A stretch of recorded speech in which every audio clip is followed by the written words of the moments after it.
ನಮಸ್ತೆ. ವನಜಾ ಮಲೆನಾಡು ಬಂದಾಯಿತು. ಹೊಸ ವಿಡಿಯೋ ತಂದಾಯಿತು. ಬನ್ನಿ ಇವತ್ತು ಆಸೆ ಸೀರಿಯಲ್ಲು ಹೇಗೆ ಮೂವ್ ಆಗುತ್ತೆ, ಏನು ಸ್ಟೋರಿ ನೋಡೋಣ. ಅದಕ್ಕಿಂತ ಮುಂಚೆ ನಾನು ವಿಡಿಯೋಕ್ಕೆ ಸಬ್ಸ್ಕ್ರೈಬ್ ಮಾಡಿಲ್ಲ ಅಂದರೆ ದಯವಿಟ್ಟು ಸಬ್ಸ್ಕ್ರೈಬ್ ಮಾಡ್ಕೊಳ್ಳಿ. ಹಾಗೆ ಒಂದು ಲೈಕ್ ಕೊಡಿ. ತಾರಂಗೆ ಬಟ್ಟೆ ಇಲ್ಲ, ಆದರೆ ಬಟ್ಟೆ ತರಬೇಕು. ಸೂರ್ಯನು ಭೂಮಿನೂ ಅದನ್ನೇ ಮಾತಾಡ್ತಾ ಇದ್ದಾರೆ. ಸೂರ್ಯನು ಮೀನನು ಅದನ್ನೇ ಮಾತಾಡ್ಕೊಳ್ತಾ ಇದ್ದಾರೆ. ಬಟ್ಟೆ ತರಬೇಕು. ಹುಡುಗಿ ಒಂದೇ ಜೊತೆ ಬಟ್ಟೆಯಲ್ಲಿ ಬಂದಿರೋದು. ಬ್ಯಾಗು ಇಲ್ಲ, ಬಟ್ಟೆನೂ ಇಲ್ಲ, ಏನಿಲ್ಲ. ಪಾಪ ಹುಡುಗಿ ಏನು ಕಷ್ಟನೋ ಏನೋ ನಾವು ವಿಚಾರಿಸ್ಬೇಕು. ಮುದ್ದಾಗಿದೆ ಹುಡುಗಿ. ಪಾಪ ಯಾರೋ ಏನೂ ಗೊತ್ತಿಲ್ಲ. ಅಪ್ಪನ್ನ ಕಾಪಾಡಿರೋದು ಅಷ್ಟು ಬಿಟ್ಟರೆ ಇನ್ನೇನು ನಮ್ಗೆ ಅದ್ರ ಬಗ್ಗೆ ವಿಷಯನೇ ಗೊತ್ತಿಲ್ಲ.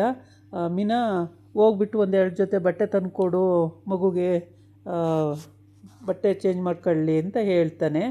ಅದಕ್ಕೆ ಆಯಿತು ಕೇಳ್ತೀನಿ ಅಂತೇಳಿ ಅವಳು ಹುಡ್ಕೊಂಡು ಬರ್ತಾಳೆ. ಮೀನಾ ಹುಡ್ಕೊಂಡು ಬಂದಾಗ ಇದು ಹೊರಗಡೆ ಹುಡುಗಿ ನಿಂತ್ಕೊಂಡು ಏನೋ ಯೋಚನೆ ಮಾಡ್ತಿರುತ್ತೆ. ಅವ್ರ ಅಪ್ಪ ಇದ್ದಕ್ಕಿದ್ದಂಗೆ ಹೋಗ್ಬಿಟ್ರಲ್ಲ, ಆಸ್ತಿ ಕೈ ಬಿಟ್ಟೋಯ್ತು, ಅಪ್ಪನೂ ಹೋಗ್ಬಿಟ್ರು, ಎಲ್ಲ ಒಂದೇ ರಾತ್ರಿ ಅನ್ನೋ ಅಷ್ಟರೊಳಗೆ ಎಲ್ಲ ಹೊರಟೋಯ್ತಲ್ಲ ಅಂತ. ಆವಾಗ ಮೀನಾ ಬಂದು ಏನು ಮಾಡ್ತಿದ್ದೀಯಮ್ಮ ಅಂತ ಕೇಳಿದ್ರೆ, ಏನಿಲ್ಲ ಸುಮ್ಮನೆ ನಿಂತಿದ್ದೀನಿ ಅಂತ ಹೇಳಿದ್ಲು. ಆಮೇಲೆ ಹೀಗೆ ಬಾ ಸಿಟಿಗೆ ಹೋಗ್ಬರೋಣ ಅಂಥೇಳಿ. ಏನಕ್ಕೆ? ನಾನು ಬರಲ್ಲ ಅಂತ. ಬಟ್ಟೆ ಒಂದೆರಡು ಜೊತೆ ಸೀರೆ ಉಡೋಕ್ಕೆ ಬರುತ್ತಾ ನಿನಗೆ ಅಂತಂದ್ರು. ಯಾವಾಗಾದರೂ ಒಂದೊಂದು ಸರಿ ಅಂದ್ಲು. ಆಮೇಲೆ ಸರಿ ಮತ್ತೆ ಸೀರೆ ಬೇಡ ಅಂದರೆ ಚೂಡಿದಾರನ್ನೇ ತಂದು ಕೊಡ್ತೀನಿ, ಒಂದೆರಡು ಜೊತೆ ಚೂಡಿದಾರು ಅಂತ ಹೇಳಿದ್ಲು. ಅದಕ್ಕೆ ಸೂರ್ಯನು ಅಲ್ಲಿಗೆ ಬಂದ. ಸೀರೆ ಉಡೋಕ್ಕೆ ಬರಲ್ಲ ಅಂದರೆ ಚೂಡಿದಾರ ತಂದು ಕೊಟ್ಬಿಡು ಮೀನಾ ಅಂಥೇಳಿ. ಆಮೇಲೆ ಬನ್ನಿ ನಾನು ನೀವು ಮತ್ತು ಇವಳು 3 ಜನನೂ ಹೋಗೋಣ ಅಂತ ಹೇಳ್ತಾನೆ. ಸರಿ ಅಂತೇಳ್ಬಿಟ್ಟು ಮೀನಾ ಆಯಿತು ಹೋಗೋಣ ಅಂತಾಳೆ. ಅಷ್ಟೊತ್ತಿಗೆ ಆ ಮಗು ಹೇಳ್ತಾಳೆ, ನಾನು ಬರಲ್ಲ, ನನಗೆ ಯಾಕೋ ಮನಸ್ಸೇ ಸರಿ ಇಲ್ಲ, ನೀವು ಹೋಗಿ ಬನ್ನಿ ಅಂತ ಹೇಳ್ತಾಳೆ. ಸರಿ ಬಾ ಮೀನಾ, ನಾನು ನೀನು ಹೋಗ್ಬರೋಣ, ಮಗು ಆರಾಮಾಗಿದ್ಲಿ ಮನೇಲಿ, ನಾನು ನೀನು ಹೋಗ್ಬರೋಣ ಬಾ ಅಂತೇಳಿ ಕರ್ಕೊಂಡು ಹೋಗ್ತಾನೆ ಆ ಕಡೆ. ಆಮೇಲೆ ಮೀನಾ ಸರಿ ಅಂತೇಳ್ಬಿಟ್ಟು ಒಳಗೆ ಹೋಗ್ತಾಳೆ ಬರೋದಕ್ಕೆ ಅಂತೇಳಿ. ಅಷ್ಟೊತ್ತಿಗೆ ಅಲ್ಲಿ 5 ಡಿಗ್ರಿ ಮನೋಜ ಅಡ್ಡ ಬರ್ತಾನೆ. ಮೀನಾ, ಏನು ನನ್ನ ನೋಡ್ದಂಗೆ ಹೋಗ್ತಾಯಿದ್ದೀಯಲ್ಲ ಒಳಗಡೆ ಅಂತ. ಅಯ್ಯೋ, ಕಾಲು ಕೆರ್ಕೊಂಡು ಏನಕ್ಕೆ ಜಗಳಕ್ಕೆ ಬರ್ತೀರಾ? ನಿಮ್ಮ ಪಾಡಿ ನೀವು ಅಲ್ಲೇನೋ ಮಾಡ್ಕೋತಾಯಿದ್ರಿ, ನನ್ನ ಪಾಡಿ ನಾನು ಹೋಗ್ತಾಯಿದ್ದೀನಿ, ಕರೆದುಬಿಟ್ಟು ಏನಕ್ಕೆ ಮತ್ತೆ ಕೇಳ್ತಾಯಿದ್ದೀರಾ ಅಂತ. ಅಷ್ಟೊತ್ತಿಗೆ ಅವ್ರ ಅತ್ತೆ ಬಂದುಬಿಡ್ತಾಳೆ. 5 ಡಿಗ್ರಿ ಮನೋಜ, ನನ್ನ ಮಗನ ಜೊತೆ ಏನೇ ಜಗಳಾಡ್ತಿದ್ಯಾ, ಏನಕ್ಕೆ ಜಗಳಾಡ್ತಿದ್ಯಾ ಅಂತೇಳಿ. ಜಗಳ ಏನಿಲ್ಲ ಅತ್ತೆ, ಹಿಂಗಂತ ಅಂದರು, ಅದಕ್ಕೆ ನಾನು ಹಿಂಗಂತ ಅಂದೆ ಅಂತ ಹೇಳ್ತಾಳೆ. ಏನು ಅವನು ಅಂದರೆ ಅನ್ಲಿ, ನೀನು ಏನಕ್ಕೆ ಅನ್ನಬೇಕು? ನೀನು ಮನೆ ಬಿಟ್ಟು ಹೋಗ್ದಲ್ಲೇ ಇಲ್ಲೇ ಕಾಯ್ಕೊಂಡು ಕೂತಿದ್ದೀಯಲ್ಲೇ, ಏನಕ್ಕೆ ಅನ್ನಬೇಕು ನೀನು ಅವನಿಗೆ ಅಂಥೇಳಿ ಏನು ರಂಪಾಟ ಮಾಡಿಬಿಡ್ತಾಳೆ. ಆಮೇಲೆ ಇವ್ರಿಗೆ ಎಷ್ಟು ಹೇಳಿದ್ರು ಅಷ್ಟೇ, ಕಾಲು ಕೆರ್ಕೊಂಡು ಕರೆಯೋದು ಇವರೇನೆ ಜಗಳಕ್ಕೆ, ಪುನಃ ಮತ್ತೆ ಹೇಳೋದು ಇವರೇನೆ ಅಂತೇಳ್ಬಿಟ್ಟು ಬೈಕೊಂಡು ಏನಾರ ಮಾಡ್ಕೊಳ್ಳಿ ಅಂತೇಳಿ ಒಳಗೆ ಹೋಗ್ತಾಳೆ. ಆಮೇಲೆ ನಿನ್ನಿಂದ ಕಣೋ ಇವೆಲ್ಲ ಆಗೋದು, ನೀನೇನಕ್ಕೋ ಅವಳನ್ನ ಕರೆದೆ, ಅವಳು ಹೋಗ್ತಿರೋಳನ್ನ, ನಿನ್ನ ಪಾಡಿ ನೀನು ಸುಮ್ಮನಿರ್ಬೇಕಾಗಿತ್ತು ತಾನೇ ಅಂತ ಅಮ್ಮ ಬೈತಾಳೆ. ಅದಕ್ಕೆ ಇವನು ಅಯ್ಯೋ ಏನೋ ಹೋಗ್ತಿದ್ಲಲ್ಲ ಅಂತ ಮಾತಾಡ್ಸೋದ್ನಪ್ಪ ಅಂತಾನೆ. ಇದೇನಪ್ಪ ಲೈಫೇ ಸರಿ ಇಲ್ಲ, ನನಗೆ ಬೇಜಾರಾಗೋಗಿದೆ ಅಂತಾನೆ. ಅಯ್ಯೋ ನೀನು ಕಟ್ಕೊಂಡು ನಾನು ಏನೋ ಸಾಯ್ಲಿ, ನಿನಗೇನೋ ಬಂದೈತೆ ರೋಗ, ಯಾವಾಗ ನೋಡಿದ್ರು ಏನಾರ ಒಂದು ಎಡವಟ್ಟು ಮಾಡ್ಕೊಳ್ತೀಯಲ್ಲೋ ಅಂತ ಬೈತಾಳೆ ಶಾಂತಿ. ಆಮೇಲೆ ಮೀನಾ ಕೂಡ ಬೈಕೊಂಡು ಆ ಕಡೆ ಹೋಗ್ತಾಳೆ, ಒಳಗಡೆ ಹೋಗ್ತಾಳೆ.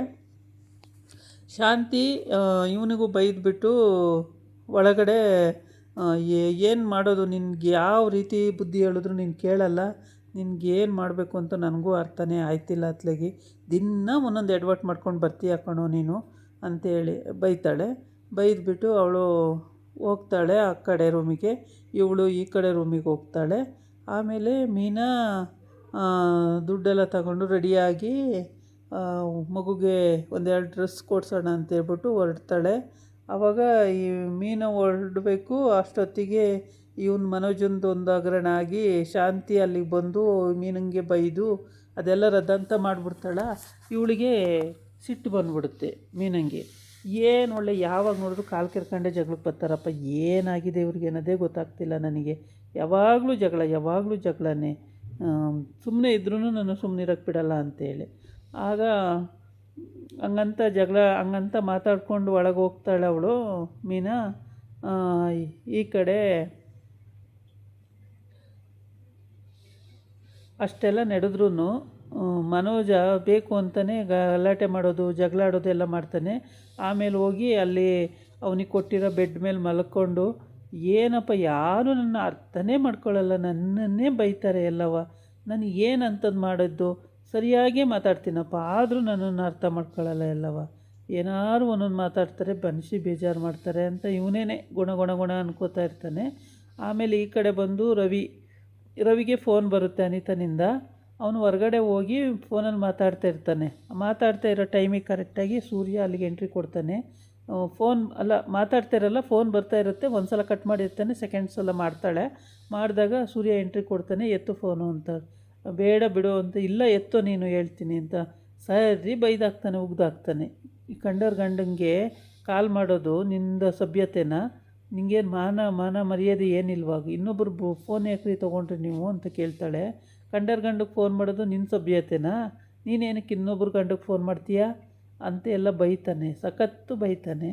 ಬೈದ ಮೇಲೆ ಅವಳಿಗೇನು ಅದು ಅರ್ಥನೂ ಆಗಲ್ಲ, ಸರಿ ಬೈತಾನೆ. ಆಮೇಲೆ ಇನ್ನೊಂದು ಸಲ ಏನಾರು ಫೋನ್ ಮಾಡಿದ್ರೆ ಫೋನ್ ಪಿಕ್ ಮಾಡಬೇಡ, ಇನ್ನೊಂದು ಸಲ ಫೋನ್ ಮಾಡಿದ್ರು ಕೂಡ ಏನು ಮಾತಾಡೋಕ್ಕೋಬೇಡ, ನನಗೆ ಫೋನ್ ತಂದು ಕೊಡು ಅಂತ ಹೇಳಿರ್ತಾಳೆ.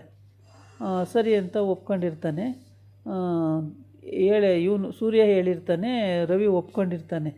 ಆಮೇಲೆ ಸರಿ ಅಂತೇಳ್ಬಿಟ್ಟು ಫೋನನ್ನು ಇನ್ಯಾವತ್ತೂ ನೀನು ಎತ್ತಬೇಡ ಕಣೋ ಫೋನು ಅಂತ ಹೇಳ್ಬಿಟ್ಟು ಕೊಟ್ಬಿಟ್ಟು ಕೈಗೆ, ಮತ್ತೆ ಬೆಬೆಬೆ ಅನ್ಬೇಡ ಫೋನ್ ಎತ್ಕೊಂಡು ಅಂತೇಳಿ ಬೈದೆ ಹೋಗಿರ್ತಾನೆ. ಹೋದ್ಮೇಲೆ ರವಿ ಆಯಿತು ಸರಿ ಕಣೋ ಹಂಗೆ ಮಾಡ್ತೀನಿ ಅಂತ ಹೇಳಿರ್ತಾನೆ.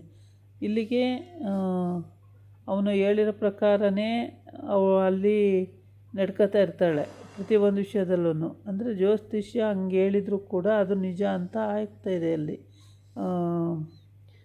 ಅವತ್ತೊಂದು ದಿವಸ ಹೇಳಿದರು ಅಲ್ವ ಜ್ಯೋತಿಷ್ಯರು, ಅದನ್ನು ನಿಜ ಆಗ್ತಿದೆ ಅಂತ. ಆಮೇಲೆ ಇವಳು ಶ್ರುತಿ ಅಲ್ಲ ಅನಿತಾ ಅಲ್ಲಿಂದನೇ ಜೋರು ಮಾಡ್ತಾಳೆ, ನೋಡ್ರಿ ನೀವು ಯಾರ್ರಿ ನೀವು, ಅವನು ನಾನು ಲವ್ವರು, ನಾವು ಮುಂದೆ ಮದುವೆ ಮಾಡ್ಕೋಬೇಕು ಅಂತಿದ್ದೀವಿ, ನೀವು ಯಾರ್ರಿ ಮಧ್ಯದಲ್ಲಿ ಕಡ್ಡಿ ಅಳ್ಳಾಡ್ಸೋಕ್ಕೆ ಹಂಗೆ ಹಿಂಗೆ ಅಂತ. ಅವ್ರ ಅಣ್ಣನ ಹತ್ರನೇ ನನಗೇ ಮಾತಾಡ್ತೀಯ ಅಂತ.